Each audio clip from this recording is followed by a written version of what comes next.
Hello story lovers, welcome to our channel. ఈరోజు కథ మీ అందరి మనసుకి ఎంతగానో నచ్చే అద్భుతమైన కథ ప్రణయమా ప్రళయమా ఎపిసోడ్ 40. ఈషా అద్వైత గారు మనకు అందించిన ఈ స్టోరీని అద్వైత గారి పర్మిషన్తోనే మీ అందరికీ చదివి వినిపిస్తున్నానండి. ఈరోజు మనం స్టోరీలోకి వెళ్దామా.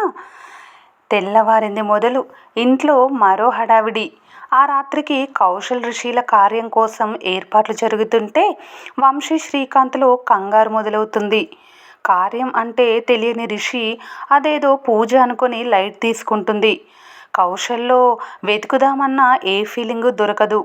తను కళ్ళు తెరిచింది మొదలు కనిపించని సంయుక్త కోసం జై కణులు జల్లెడ పడతాయి.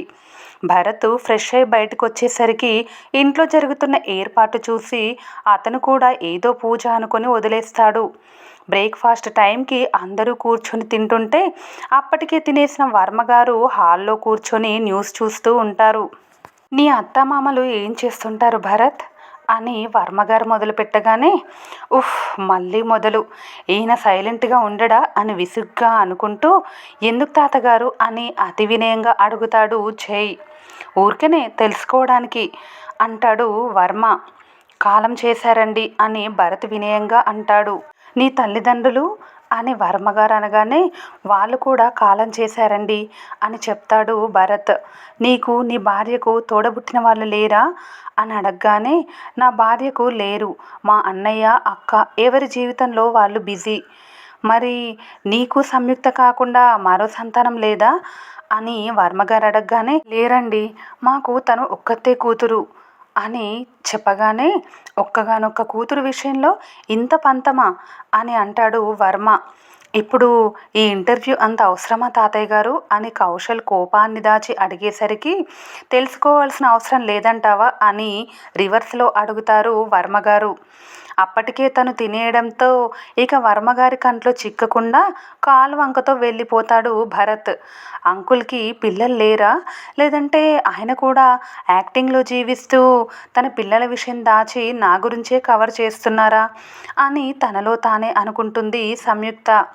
రిషిని సావిత్రి తీసుకువెళ్ళటంతో రూమ్లోనే ఉన్న వంశీ శ్రీకాంత్ దగ్గరికి వెళ్తాడు భరత్. ఇంకెన్ని పూజలు చేస్తారు, త్వరగా ఈ ప్రోగ్రామ్స్ అన్ని కంప్లీట్ చేసుకుంటే మనం బెంగళూరు స్టార్ట్ అవ్వాలని వాళ్ళని తొందర చేస్తాడు భరత్. ఇద్దరిలోనూ మౌనం. ఏమైందిరా అని భరత్ అడగగానే, ఈరోజు జరగబోయేది పూజ కాదురా, కార్యం అని విసుగ్గా అంటాడు శ్రీకాంత్. అంటే పూజ కాదా అని భరత్ అడుగుతుంటే అతని వైపు వియాడ్గా చూస్తూ ఫస్ట్ నైట్ అంటాడు వంశీ. ఏంటి ఫస్ట్ నైట్ అరేంజ్ చేస్తున్నారా, మీ ఇద్దరికి ఏమన్నా మతిపోయిందా, వెంటిలేటర్ మీద ఉన్న అమ్మాయిని తీసుకొచ్చి పెళ్లి చేసి ఫస్ట్ నైట్కి రెడీ చేస్తున్నారు, ఈ విషయం రిషికి తెలుసా లేదంటే అని సందేహంగా అడుగుతాడు. తెలియదురా, తను కూడా నీలాగే కార్యం అంటే ఏదో పూజ అనుకుంటోంది, తెలిస్తే టెన్షన్ పడుతుందని మేమిద్దరం కూడా చెప్పలేదని అంటాడు వంశీ. అట్లీస్ట్ కౌశల్తో అయినా ఈ విషయం గురించి మాట్లాడాల్సింది అని భరత్ అనగానే, ఉదయం నీకంటే ఎక్కువ టెన్షన్ పడ్డాంరా, కానీ తను అర్థం చేసుకొని కేర్ చేస్తాడనిపించింది, అందుకే మేము ఇన్వాల్వ్ అవ్వలేదని చెప్తాడు శ్రీకాంత్. అంటే 3 నైట్స్ కంప్లీట్ అయ్యే వరకు బెంగళూరు వెళ్ళడం పాసిబుల్ అవ్వదా, తనకు అర్జెంటుగా కొన్ని టెస్టులు చేయాలి అని భరత్ అనగానే, హార్ట్ దొరుకుతుందంటావా అని ఆశగా అడుగుతాడు శ్రీకాంత్. నా ప్రయత్నం నేను చేస్తున్నానురా, తన బ్లడ్ గ్రూపు చాలా రేర్, అందుకే ఇంత టైం పడుతుంది, ఇంకా 3 మంత్స్ టైం ఉంది కదా, మీరు టెన్షన్ పడకండి. 3 మంత్స్ టైం కూడా లేదన్నావు కదరా అంటాడు శ్రీకాంత్. తన కోసం కొన్ని స్పెషల్ మెడిసిన్స్ తెచ్చాను, అవి యూజ్ చేస్తే తన లైఫ్ స్పాన్ ఇంకొన్ని రోజులు పెరిగే ఛాన్స్ ఉంది అని భరత్ చెప్పగానే, మొత్తం ఎంత అయిందని వంశీ అడుగుతాడు. కాస్ట్ గురించి మీరేం ఆలోచించకండి, తను నాకు కూడా కూతురు లాంటిదే, స్నేహితుడు మాట సాయం చేస్తే ప్రాణ స్నేహితుడు మాత్రమే చేతి సాయం చేస్తాడేమో అని అంటున్న వంశీని భుజం మీద ఓదార్పుగా తట్టి, ఇవన్నీ ఆలోచిస్తూ మీ కూతురు పెళ్లి మూమెంట్స్ని స్పాయిల్ చేసుకోకండి, తన ప్రాణానికి ఏమీ కాదు, లాస్ట్ మినిట్ వరకు పోరాడదామని భరోసా ఇస్తాడు భరత్. ఈ విషయాలు పక్కన పెట్టు, సంయుక్తతో నీ గురించి చెప్పావా అని సందేహంగా అడుగుతాడు శ్రీకాంత్. ఏ విషయం అని భరత్ అనగానే, లావణ్య విషయం అని వంశీ అంటాడు. వాళ్ళ కోసం కాఫీ తీసుకొచ్చిన సంయుక్త ఆ మాటలు విని గుమ్మం దగ్గరే ఆగిపోతుంది. వంశీ, ఇక ఆపండి, ఎవరైనా వింటారు అని భరత్ అనగానే, నువ్వు చేస్తోంది కరెక్ట్ కాదు భరత్. సంయుక్త ఇప్పుడు కిడ్ కాదు, మంచి చెడులు తెలుసుకోగలదు. ఏం జరిగిందో తెలిస్తే తను ఖచ్చితంగా అర్థం చేసుకుంటుంది. ఇంకెన్ని సంవత్సరాలు నీ లైఫ్ నువ్వే నాశనం చేసుకుంటావని అడుగుతాడు శ్రీకాంత్. వద్దన్నాన్న, ఈ విషయం గురించి వదిలేయండి. ఈ విషయాలేవి సంయుక్తకి తెలియటం నాకు ఇష్టం లేదు. అర్థం చేసుకుంటుందో అపార్థం చేసుకుంటుందో తర్వాత విషయం. తను లావణ్యను తక్కువ చేసి చూస్తే నేను భరించలేను అని భరత్ అనగానే, వీళ్ళు ఏం మాట్లాడుకుంటున్నారు? వీళ్ళకి అమ్మ తెలుసా?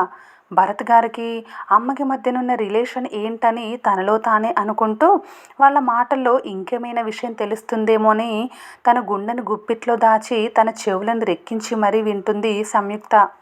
నువ్వెందుకు అంత మూర్ఖంగా ఆలోచిస్తున్నావు భరత్ అని విసుగ్గా అడుగుతాడు వంశీ. తన లైఫ్లో తను హ్యాపీగా ఉంది. తనని నేను డిస్టర్బ్ చేయాలనుకోవడం లేదు. ఎవరైనా వింటే బాగోదు. ప్లీజ్ ఈ టాపిక్స్ వదిలేయండి అని భరత్ సీరియస్గా చెప్పేసరికి ఇంకేం మాట్లాడరు వంశీ శ్రీకాంత్. అంటే అంకుల్ అమ్మని లవ్ చేశారా? వీళ్ళిద్దరికీ ముందే పరిచయం ఉందా? మరి అమ్మ అని తనలో తానే ప్రశ్నించుకుంటూ చల్లారిన ఆ కాఫీ కప్స్తో లోపలికి వెళ్ళలేక తిరిగి కిచెన్లోకి వెళ్ళిపోతుంది సంయుక్త. వాటిని కౌంటర్ టాప్ మీద పెట్టి తను విన్న విషయం గురించి ఆలోచిస్తూ పరధ్యానంగా ఉన్న ఆమెని మెల్లగా చుట్టేస్తాయి రెండు చేతులు. ఉలిక్కిపడ్డ సంయుక్త కంగారుగా వెనక్కి తిరిగేసరికి సారీ అని గిల్టీగా చెప్తూ తనకి అతి సమీపంగా కనిపిస్తాడు జై. సారీ ఎందుకు అని ఆశ్చర్యంగా అడుగుతుంది సంయుక్త అతడి చేతులు తీసేస్తూ. నువ్వు ఇంకా నా మీద కోపంగా ఉన్నావు కదా? నైట్ నుంచి ఇప్పటి వరకు ఒక్క మాట కూడా మాట్లాడలేదు. మన మధ్య ఇంత దూరం ఫస్ట్ టైం ఏర్పడింది. లేట్ నైట్ వరకు చాట్ చేసుకోవడం, ఎర్లీ మార్నింగ్ గుడ్ మార్నింగ్తో మన డే స్టార్ట్ చేయడం ఇద్దరికీ అలవాటు. బట్ ఇప్పుడు 12 అవర్స్ అయింది నువ్వు నాతో మాట్లాడి. నేను కోపంగా ఉన్నాను అనుకుంటున్నాడా అని తనలో తానే ఆలోచించుకుంటూ బ్రతిమిలాడుతాడా లేదా బెట్టి చూపిస్తాడా చూద్దాం అని నవ్వుకున్న సంయుక్త నాకు ఇంకా కోపం తగ్గలేదంటుంది మొండిగా. ప్లీజ్ యుక్త మాట్లాడరా, నువ్వు ఇలా ఉంటే నాకు అస్సలు బాలేదు. నా చుట్టూ ఎంటీనెస్ నిండిపోతుంది అని అంటాడు జై. మరి నువ్వు చెప్పే అబద్ధాలు బాగున్నాయా అని ఆమె సీరియస్గా అడిగేసరికి, నీ విషయంలో మరోసారి అబద్ధం చెప్పను, ఇప్పటికీ వదిలే ప్లీజ్ అంటాడు క్యూట్గా ఫేస్ పెట్టి. సరే చూద్దామని ఆటిట్యూడ్గా చెప్పి కాఫీ తాగుతావా అని నార్మల్గా అడుగుతుంది. ఆమెను ఇంకాస్త దగ్గరికి లాక్కొని ఓ స్మైల్ పడేస్తే వెళ్ళిపోతా అని హస్కీగా అంటాడు. నాకు నవ్వు రావడం లేదు అని సంయుక్త అనగానే మెల్లగా అతడి చేతులు చీరచాటున ఆమె నడుంపై నిలవడానికి ఆరాటపడుతుంటే అతడి చేతి మీద చిరుదెబ్బ వేసి, ఏంటి అడ్వాన్స్ అయిపోతున్నావు అని కళ్ళెగరిస్తుంది, కోపం నటిస్తుంది. కాసేపటి క్రితం కూడా నేను టచ్ చేశాను, అప్పుడేం అనలేదు, ఇప్పుడు మాత్రం తిడుతున్నావు అని మొహం చిన్నగా మార్చుకుంటాడు జై. కాసేపటి క్రితం నీ టచ్లో ఫ్రెండ్లీనెస్ కనిపించింది, కానీ ఇప్పుడు మారిన నీ ఆలోచన నీ టచ్లో నీ ఆలోచనని క్లియర్గా చూపిస్తోంది అంటుంది సంయుక్త. నా టచ్లో తేడా నీకు తెలుస్తోందా అని ఆశ్చర్యంగా అడుగుతూ ఆమెకు ఒక్క అడుగు దూరం జరుగుతాడు జై. ఒక్క అడుగు మాత్రమే కాదు, మరో 4 అడుగులు దూరం జరుగు, మనం ఉన్నది కిచెన్లో, ఎవరైనా వస్తారని సంయుక్త కోపం నటించేసరికి, అయితే రూమ్కి వెళ్ళి తీరిగ్గా డిస్కస్ చేద్దాం రా అంటాడు నవ్వుతూ. పోరా అని కోపంగా కసిరి అతడి చేతిలో వేడి చేసిన కాఫీ కప్స్ ట్రే పెట్టి అంకుల్ వాళ్ళకి ఇచ్చేసిరా అని సీరియస్గా ఆర్డర్ వేస్తుంది సంయుక్త. చిత్తం మేడం అని నవ్వుకొని కిచెన్లోంచి బయటికి వచ్చిన జైకి వర్మగారు ఎదురవుతారు. పడక గదికి వంటగదికి తేడా ఉంది. ఇంట్లో పెళ్ళి కావలసిన పిల్లుంది, ఒళ్ళు దగ్గర పెట్టుకొని మసలుకో అని ఓ స్ట్రాంగ్ కౌంటర్ వేసి వెళ్ళిపోతారు వర్మ. ఇద్దరూ అంత క్లోజ్గా ఉండడంతో కిస్ చేసుకుంటున్నట్టు వాటర్ కోసం లోపలికి వచ్చిన ఆయనకు కనిపిస్తుంది. ఇప్పుడు నేనేం చేశానని ఈయనగారికి ఇంత కోపం అని గొనుక్కుంటూ వంశీ రూమ్కి వెళ్తాడు జై. సాయంత్రానికి కౌశల్ రూము చుట్టుపక్కల గ్రామాల్లో విరిసిన బొండు మల్లెలు గులాబీలతో అందంగా ముస్తాబవుతుంది. తన రూమ్లో జరుగుతున్న ఏర్పాట్లను ఓరకంట గమనిస్తూ బాల్కనీలో కూర్చొని వర్క్ చేసుకుంటాడు కౌశల్. ఇప్పుడు కూడా ఆ ల్యాప్టాప్ని వదలవా, త్వరగా వెళ్ళి ఫ్రెష్ అవ్వు, పూజకు టైం అవుతోందని శాంభవి చెప్పేసరికి అరగంటలో వస్తాను, మీరు వెళ్ళండి అని అంటాడు ఏమాత్రం పట్టించుకోకుండా.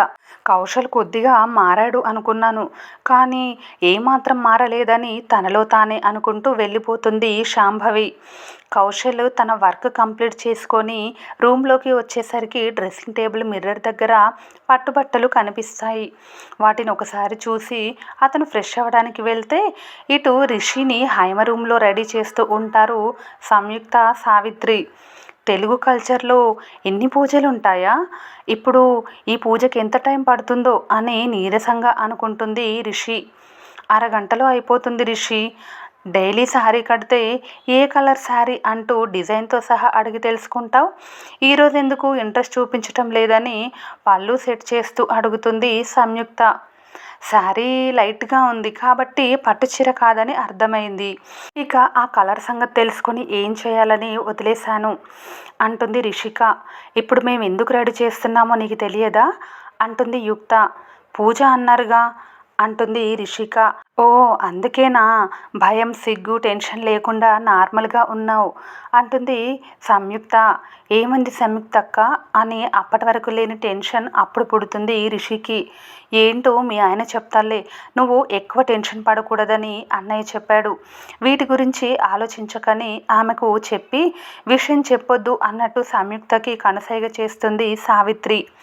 ఆమె మీద కౌశల్ తీసుకుంటున్న కేర్కి రూమ్లోకి వెళ్ళాక నిదానంగా అతనే చెప్తాడని ఇప్పటి నుంచే చెప్పి తను టెన్షన్ పెట్టకూడదని ఆ టాపిక్ వదిలేస్తుంది సంయుక్త. కాసేపటికి ఇద్దరితో దాంపత్య పూజ చేయించి ముందుగా రూమ్లోకి వెళ్ళిన కౌశల్ వెనుక పాల గ్లాస్ ఇచ్చి రిషిని ఆ రూమ్ దగ్గర వదులుతారు. వ్యూయర్స్, ఈరోజు ఈ స్టోరీ పైన మీ విలువైన అభిప్రాయాన్ని కామెంట్ రూపంలో తెలియచేయండి. అలాగే స్టోరీ నచ్చితే ప్లీజ్ మన ఛానల్ని లైక్ చేసి సబ్స్క్రైబ్ చేసుకోండి. Thank you for watching.